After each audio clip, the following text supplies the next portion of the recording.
Hey guys, welcome back. As always, my name is Laser, and today on the menu we have something a little bit different, an actual Warframe build for once. Well, technically it's not for once. Not important. What is important? The lovely lady Protea. And I'll be honest, I thought that Protea was an Warframe. I thought that she couldn't handle herself, that she can't deal damage, and that she cannot survive. I was wrong. This is 100% an amazing Warframe, fully capable of essentially whatever content you want to do in Warframe. So what I'm going to be doing is giving you a brief overview of the build, just so you understand exactly how everything works, and then we're going to head on over to Steel Path so you can see some actual gameplay. Yes, fantastic. Or perhaps I'll throw in some simulacrum testing as well, just for kicks and lols. So the build for Protea looks something like this. If you're just interested in the build, you can print screen it now and go. Power strength from growing power, blind range, but for molt augmented as well. As for duration, you got yourself Prime continuity and molt efficiency as well. Now you can swap it out for something like, let's say you want your energize, but here's the thing, energy is not really gonna be a concern on Protea. So I would skip energize. Where's my energize?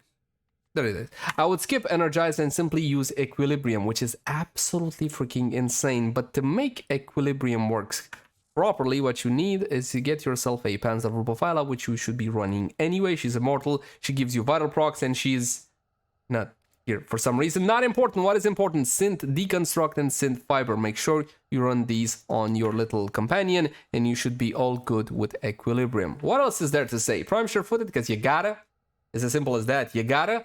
As for rolling guard, I can feel you rolling your eyes, and yes, I'm not a fan of this goddamn mod either, but here's the thing, you need it in order to survive? Question mark. If you know you're not going to be getting toxin proc, or you can clear your toxin proc some other way, you can skip this one entirely. You're going to have plenty of survivability from Protea's one. Your survivability comes from shield gating, the pressed down bit, the shield satellites. Protea reconfigured grenades to work as overcharging shield regenerators, protecting her allies and companions. When shield break, a satellite is destroyed to extend the period of invulnerability. Essentially, you go to invulnerability 3 seconds. Now, more range is fantastic for her satellites because if you're just gonna one-tap them, huge area of effect, and this one applies slashes, and you also got a Panzer Vulpaphyla with the vital procs, yeah, so the damage is gonna be pretty good, and more importantly, applying a whole lot of crowd control. As for her 2 ability, I gotta be honest, it's my favorite ability. Blaze Artillery is absolutely amazing, and it's the only reason we are using Archon Vitality. Status effects from abilities that deal heat damage will be applied twice, and yes, you are dealing heat damage with your Blaze Artillery, because you know, it's Blaze in the name. Not important. What is important? Her free ability Dispensary. You know, Dispensary, essentially this one will guarantee that you're gonna have ammo and energy. And in the place of her 4 is cool, is quirky, is gimmicky, is fantastic and all that, but it's not highly efficient. You got a couple of options. I'm gonna be running Roar. Now, Roar helps me a lot when it comes to damage. Damage for my grenades and damage for my turrets as well. Fantastic. And of course, it's going to help out with your teammates as well. Roar is reliable, but if you know you're going to be going for a grouping ability, then might I suggest you go with Larva. It's going to help with Blaze Artillery as well. Ultimately, if you don't have any sorts of armor removal, for example, you can use something like this. Listen, you can use a Vastalok. This is the build for armor removal. You can use something like this. But if you must have armor removal on your Warframe, Terrify from Necros or Pillage from Hildryn. Honestly, dealer's choice. I go with Roar because I do love the extra damage numbers. And honestly, the armor removal, 50% should be enough even for level cap. Secondary and primaries, dealer's choice. Honestly, the build handles damage quite nicely. You're not really going to need your primary or secondary unless, of course, you're going to come face to face with an Acolyte. And chances are you will. In that case, Protea's turrets, while they can lock onto an Acolyte, they don't really deal that much damage. I will simply use my primary to take care of an Acolyte or something like Nullifiers. Now, you're probably wondering, in case you didn't saw already, okay, fine, what shards are we gonna be using? And this one, again, a bit of dealer's choice. I would encourage at least 1 shard for casting speed. I'm gonna be using 2 and the rest duration. 10% from red shards. You can also use ability strength as well. It's really up to you. And that's pretty much it for the build. Let's see how it actually plays though. Level 165 corrupted heavy goons, no pause, the AI, no invincibility, nothing of the sort. Let's see how well we survive. First of all, the shield getting grenades, now the slashy grenades. I'm gonna put down my 2, which also applies crowd control and a whole lot of damage. Roar, and that's kind of it. Oh, and of course, I should also use my free for good measure. Take a look at that. Beautiful, fantastic, absolutely freaking sensational. This is what Protea can do. Honestly, I didn't see it coming, but she's one hell of an outstanding Warframe. Survivability, as long as you're an active player and you're looking at what you're doing, shouldn't really be an issue. Make sure to spam your grenades. Yes, your shield grenade. Crowd control galore. Dispensary that keeps you topped off with energy. And Roar, which of course buffs all of your grenade damage as well as your turret damage. One last thing that I did forget to mention, Protea's passive. Every 4th power cast is granted plus 100 ability strength, and that actually will work with your subsumed ability, or better said, it does work with Roar. Allow me to demonstrate you. Level 50 Corrupted Heavy Goon, a single one. We're gonna use a single solitary grenade after I cast Roar, so Roar is now up. A single slash grenade down. Well, single volley. So what you see there is 109 contact damage, and the bleed effect is 489.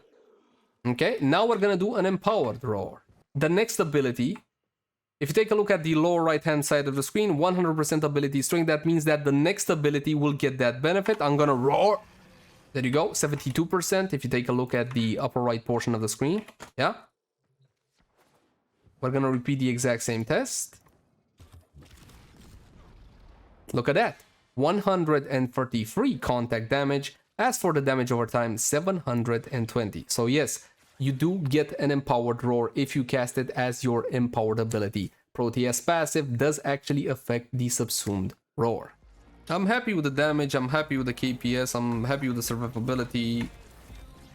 You can make small tweaks here and there. For example, you can drop Rolling Guard if you know you're not going to be getting Toxin procced.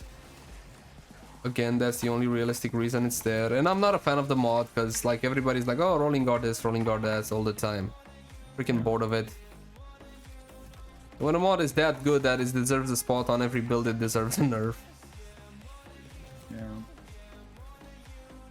Again, at least Rolling Guard is somewhat active. You need to click the button when damage is gonna happen or it's happening. So I'm more okay with that. The damage of the turrets is still significant.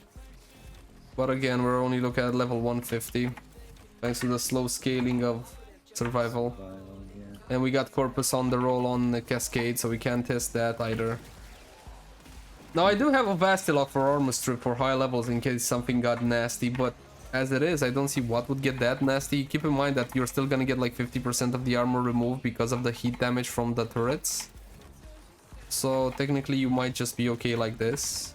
I mean, hit damage is disgustingly powerful because of procs. If you manage to stack it high fast enough, that's the issue, right? And for that you would be better served by a Clump Up ability. I don't know if Larva or Korra's thing.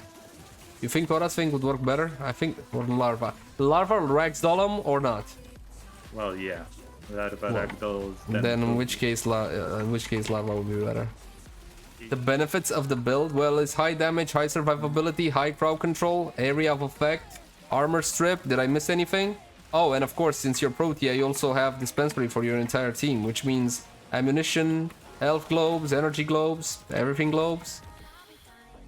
And I do enjoy the game a lot, but I play frames in other content just like they are fun. So if there's a way for Rhino to be more fun, I'd play. Hey, Chloe, check this out, dude. Go to the Plains of Eidolon and make yourself a charge build. Like big range, small efficiency, and spam charge. That to me was hella fun. You subsume Roar. Well, if you take a look at my buff body, you will see that I subsumed Protea's 4th ability, which honestly is... It's a cool ability, but it's not something that you'll realistically use, right? So subsume her 4 ability. Her 2 ability, the turrets are her main damage tool, especially if you use Archon Vitality on her, which will double the heat procs, yes? Her 3 ability is a given and it's always useful, especially in a party we're talking about Dispensary, this thing up in the air. And the 4 ability, like we discussed, is going to be Roar, which is going to buff your grenade damage, which offer not only damage but also crowd control, as well as the damage of her 2 ability, the aforementioned turrets, which right now are essentially clearing house. You see these turrets that lock on automatically to target and deal a whole lot of heat damage? These guys? Look, I'm gonna put one. Look at that guy. Just fucking exploded there. Those are your turrets, man. Yeah? Her one ability, her grenades can be cast in 2 different ways. One, the quick tap that will launch grenades in front of you, and then a whole lot of area will be applying crowd control and slash procs to your targets like so. And if you keep them pressed down, it's gonna switch to shield grenades, which offer you shield gating. Yes, essentially it's gonna give you a whole bunch of shield. You can use that to shield gate. It's your survivability tool. And that's it. That's Protea. She's a lot more powerful than I gave her credit for. Honestly, I was sleeping on this Warframe hard until Zen told me about her. Now, for example, there are other options to her Roar. You don't need to go to Roar necessarily. Roar is what I prefer, and I like playing this way. But our friend here, Cole, pointed out that a clumping up ability such as Nidus Larva with the ragdolling and the everything will help a lot with crowd control and the damage of her too. So that's a good idea. Another good idea is to put some armor strip. For example, perhaps you want Terrify. Was it Terrify or Roarify? What was it called? Terrify, yeah? Terrify, or you can use Hildryn's thing. Hildryn's thing, which is called... what was it called? Pillage. Pillage, that's it, for armor strip. I wouldn't do that. I don't think you need that, because you can always do what I do. You have a Vastilock or whatever else, and you can armor strip like that if you really must. But that will only be useful in super high level. Yeah? That's when you're gonna probably have to armor strip. Up until that point, I think the 50% from the heat procs alone are gonna be enough. Now granted, I'm supposed to stand here for 3 hours to prove my point, but I don't have 3 hours to play this game, sorry. So we're just gonna stand long enough to make sure everything works correctly, take all the feedback from all you fantastic viewers, incorporate it into the build, edit it, and slam it onto YouTube. There are 2 mods that are potentially sacrificable. As long as I'm playing Equilibrium, I think I can get rid of Flow. Looking at how my energy is playing right now, again, I think Flow, you can play around with it. Also, if you know that wherever it is that you're going, you're not gonna get Toxin procs, might as well get rid of Rolling Guard as well. That's what I would do. Those are like the small tweaks. This looks perfectly reasonable to me. And I do believe, my friends, that is pretty much it. As always, my name is Lazar. Thank you guys so much for watching. Like, favorite, share, and subscribe only if you enjoy the content. And if you want to see more Warframe content, in the cards right now. Oh, and if you love the content and you want to help us or help me keep making it, consider supporting us via Patreon. There's going to be a link in the description down below. I'll catch you guys in the next one. Bye.